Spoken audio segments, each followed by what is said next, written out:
आज का जो हमारा टॉपिक है वो है कार्बन प्रतिरोधों का रंग code, colour code of carbon resistance.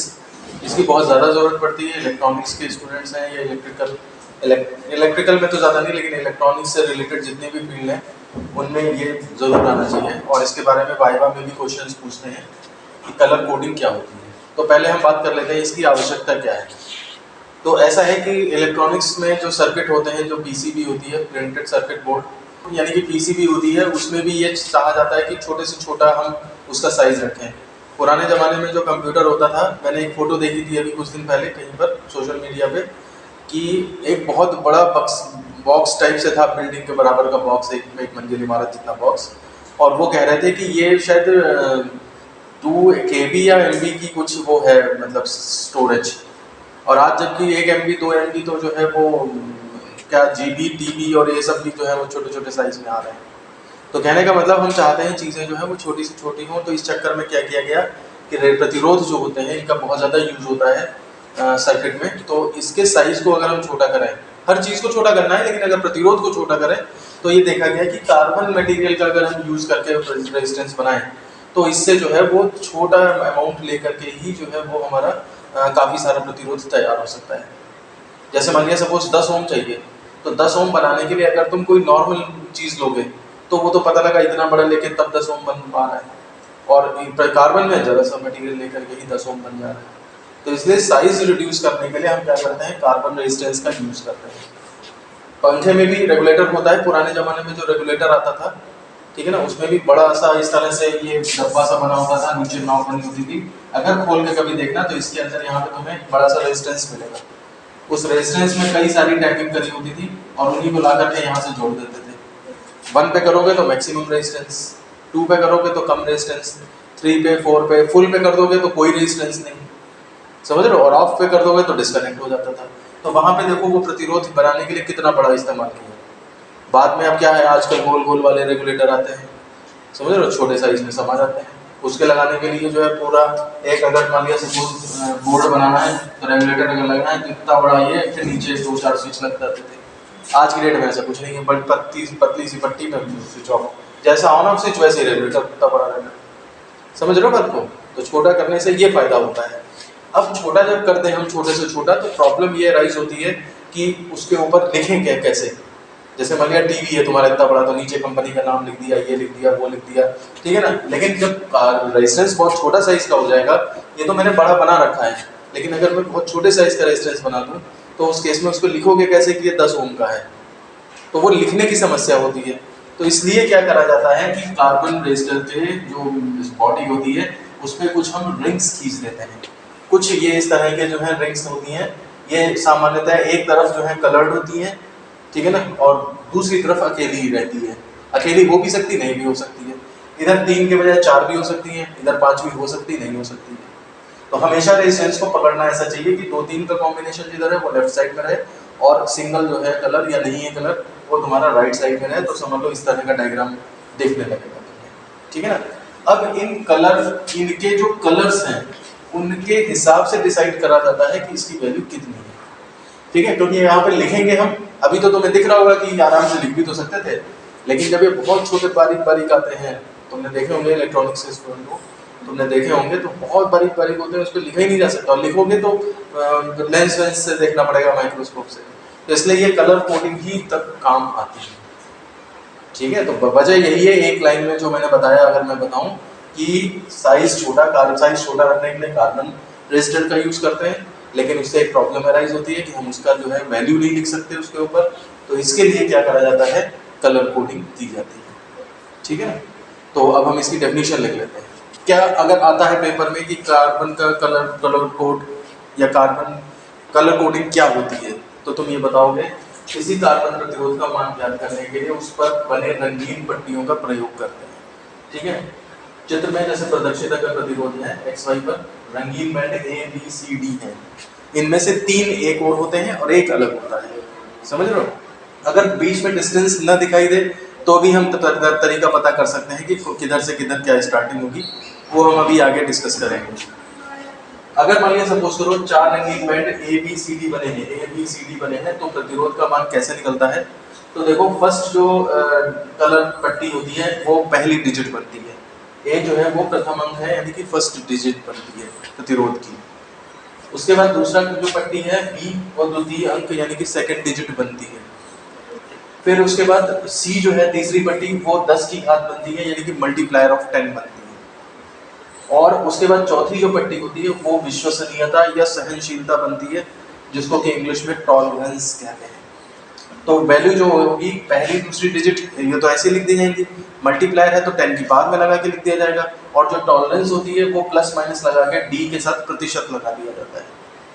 अभी 50% ही क्लियर हुआ होगा। एक्चुअली हम अभी देखते हैं कलर का मतलब क्या होता है और एक एग्जाम्पल करेंगे, तब जाकर के दोबारा से जब इसे पढ़ोगे तब ये ऐसा क्लियर हो जाएगा कि कभी जिंदगी में नहीं भूलोगे। ठीक है ना? तो ये तो पेपर में इतना लिख देना है। अब इसकी वैल्यू अगर निकालनी है तो उसके लिए हमें पता होना चाहिए कि किस कलर का क्या वैल्यू होता है। तो उसके लिए क्या होता है, कुछ लंबी सी एक टेबल है यहाँ पे, लेकिन इस टेबल को ऐसा नहीं है कि जैसे पीरियोडिक टेबल नहीं रट लेते लोग, ऐसे ही इस टेबल को रटने का जो है वो तरीका होता है, तो उसी तरीके को फॉलो करोगे। तो इसमें जो कलर्स होते हैं उनके लिए एक शॉर्ट लाइन चलती है, निमोनिक्स जिसे बोलते हैं। B B Roy of Great Britain has very good wife wearing gold silver necklace। B B Roy, जैसे मान लिया सपोज रॉय लोग बंगाली नहीं होते हैं, सुना नहीं? रॉय, तो बीबी रॉय एक मतलब आदमी है जिसका नाम बीबी रॉय है, और ऑफ ग्रेट ब्रिटेन, ब्रिटेन में जाके वो रहने लगा, और हैज़ वेरी गुड वाइफ, उसकी वाइफ जो है बहुत अच्छी है।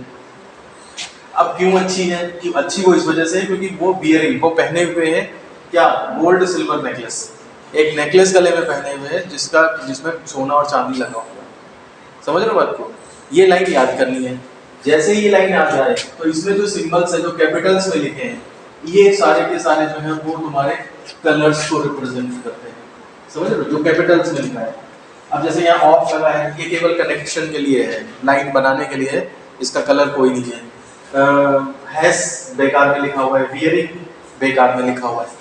अब बाकी जो कलर्स है वो उनके सिंबल क्या है, जैसे पहला बी है और दूसरा बी है, एक कंफ्यूजन ये भी होता है, ये ब्लैक होता है काला और ये होता है ब्राउन यानी कि भूरा। ठीक है? उसके बाद रॉय, इसमें तो कोई कंफ्यूजन नहीं, आर से रेड होता है और ओ से ऑरेंज होता है, वाई से येलो होता है।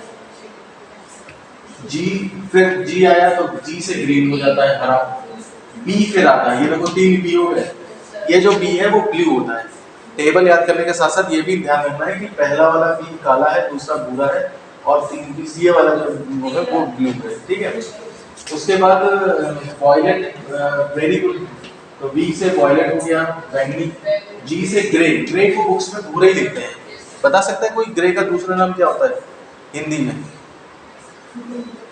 चलो सर्च करना इसको, ठीक है ना?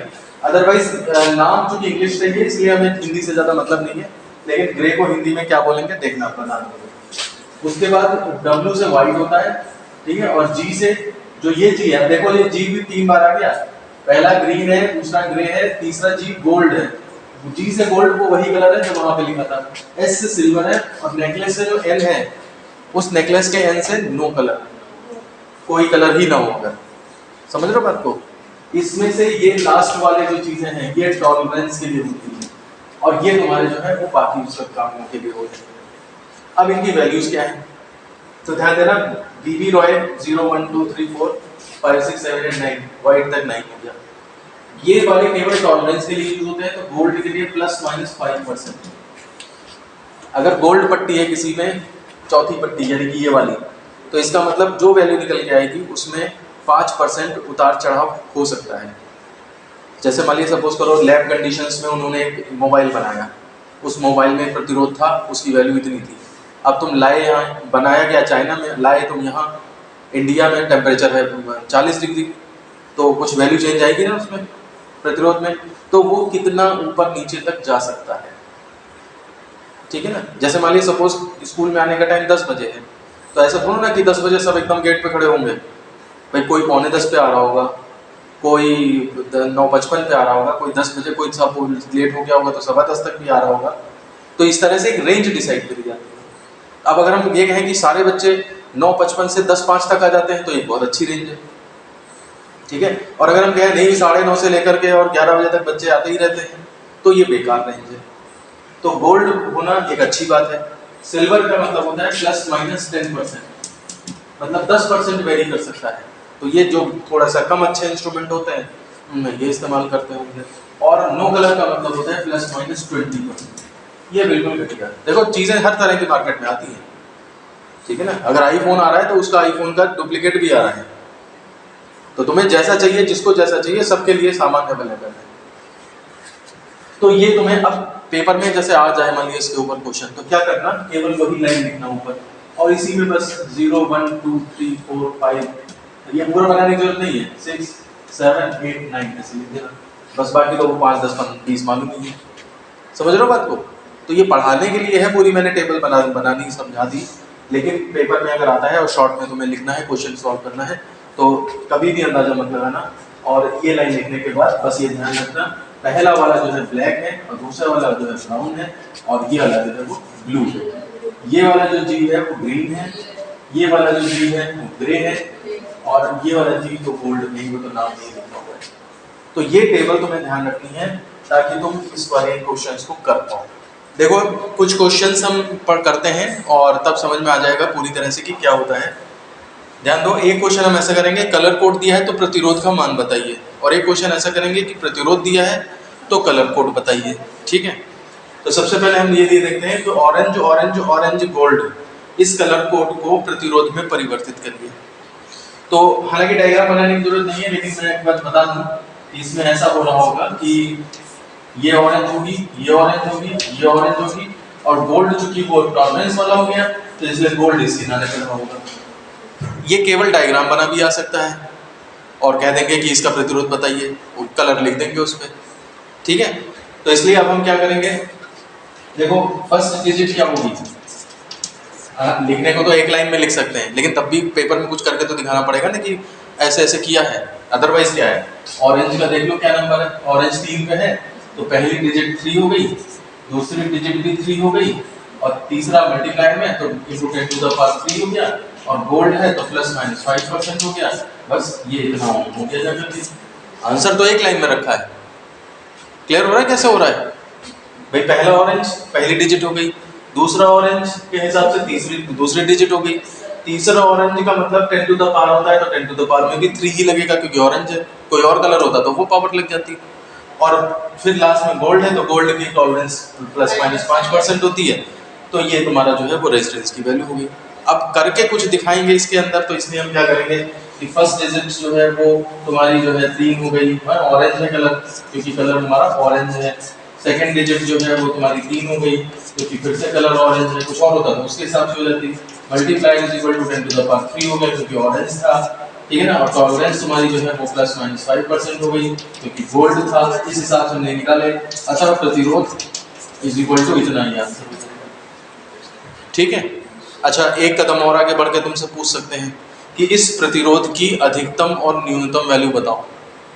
अधिकतम और न्यूनतम का मतलब ये हुआ, हाँ सबसे ज्यादा कभी हो सकता कितना हो सकता है, सबसे कम कितना हो सकता है।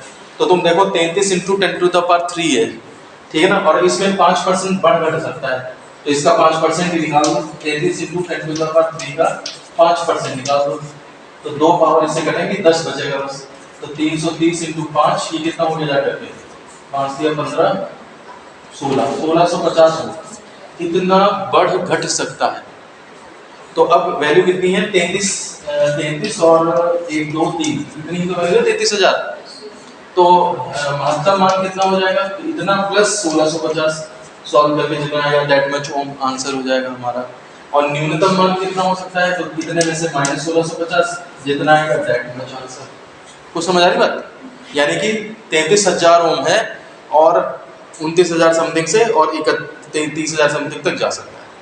तो वो लोअर लिमिट और अपर लिमिट ये हमने यहाँ से निकाला, हो जाएगा। समझ में आ रहा है कैसे करेंगे, ठीक है ना। तो ये एक्स्ट्रा में अगर तुमसे न्यूमेरिकल बढ़ा के पूछें, वो सोचेंगे कि क्या पता बच्चा सोचेगा अरे ये तो कभी आज तक देखा ही नहीं है, तो जरा सा दिमाग लगाओगे वो उसी से चीज़ निकल के आ जाएगी। ये तो वही बात हो गई कि हमने 18 तक के पहाड़े याद किए, 19 तक के किए, 20 तक के किए। अब कोई 21 पंचे पूछ रहा है हमसे, हम सोच रहे हैं ये तो पता नहीं कहाँ से आया। तो वो तो समझदारी है हमारी कि भाई पहाड़े कैसे बनते हैं, मल्टीप्लाई करके बनते हैं। बड़े होने पे आदमी को और पहाड़े नहीं घटाए जा सकते, तुमसे हम कहें ना कल जो है 21 से 30 तक के याद करके लाना, तुम कतई नहीं याद करोगे, बोलोगे ये तो ऐसे ही हो जाएगा हमसे। छोटा बच्चा होता है तो उसको दिक्कत नहीं करता, वो कुछ जो उसको रटवाते रहो। प्राइमरी क्लासेस में देखा होगा, एक बच्चा खड़ा हो जाता है या टीचर जो है वो चिल्लाता रहता है, वही चीज़ बार बार बच्चे बार बार दोहराते हैं, वो रट जाते हैं उनको चीज़ें, क्योंकि वहाँ पे उस पर वैसा दिमाग नहीं आया, लॉजिकल पावर डेवलप नहीं हुई है। तो जितना रटवा लो, 6-7 साल 8-10 साल की उम्र तक जितना रटवा लो, बाद में आदमी को दिमाग लगाने लगता है। और अभी भी अगर तुम दिमाग नहीं लगा रहे तो फिर इसका मतलब तुम लोग छोटे बच्चे की तरह ही, चीज़ों को लॉजिक से सोचोगे तो अपने आप निकल के आएंगी, ठीक है ना। अच्छा, ये तो हो गया ये क्वेश्चन। अब देखो इधर एक दूसरा क्वेश्चन, 5.6 मेगा ओम ±10% को कलर कोड में बदलिए। इसका क्या कलर कोड होगा, रिंग्स लगाएं तो कौन से रिंग्स लगाएंगे। तो तुम देखो प्रतिरोध जो है यहाँ पे 5.6 मेगा ओम ±10% है। अब 10 की पावर यहाँ पे दी नहीं है तो तुम बना सकते हो, इसमें कोई बड़ी बात थोड़ा ना है। 5.6 × 10 मिलियन का मतलब क्या होता है, 10⁻⁶। कुछ समझ आ रहा है कि नहीं। इसमें से 10 देखो, जब भी वैल्यू होती है दशमलव नहीं होना चाहिए, तो एक पावर यहाँ लगा लो इसकी, तो 556 × 10⁻⁴ क्या बचेगा, 5 ओम ±10%। समझ रहे हो। अब इसमें क्या है, फर्स्ट डिजिट तुम्हारी क्या है 5, इसके करस्पॉन्डिंग कलर क्या बनेगा, तो 5 के हिसाब से कलर देख लो यहाँ पे क्या बनता है, ग्रीन, तो ग्रीन बना। उसके बाद सेकंड डिजिट क्या है, ये है 6, उसके हिसाब से कलर क्या बनता है, ब्लू, कलर जो बना तुम्हारा ब्लू बना। फिर मल्टीप्लायर तुम्हारा क्या है 5, तो इसके हिसाब से कलर क्या बना जाएगा, ग्रीन, हाँ ग्रीन बना। और फिर ±10% है, यानी कि टॉलरेंस जो है तुम्हारी वो ±10% है, इसके हिसाब से कलर क्या बना जाएगा, सिल्वर। तो इसका मतलब ये हो गया कलर कोड क्या हो गया, hence colour code is equal to green, blue, green और सिल्वर। बस ये हमारा आंसर हो गया।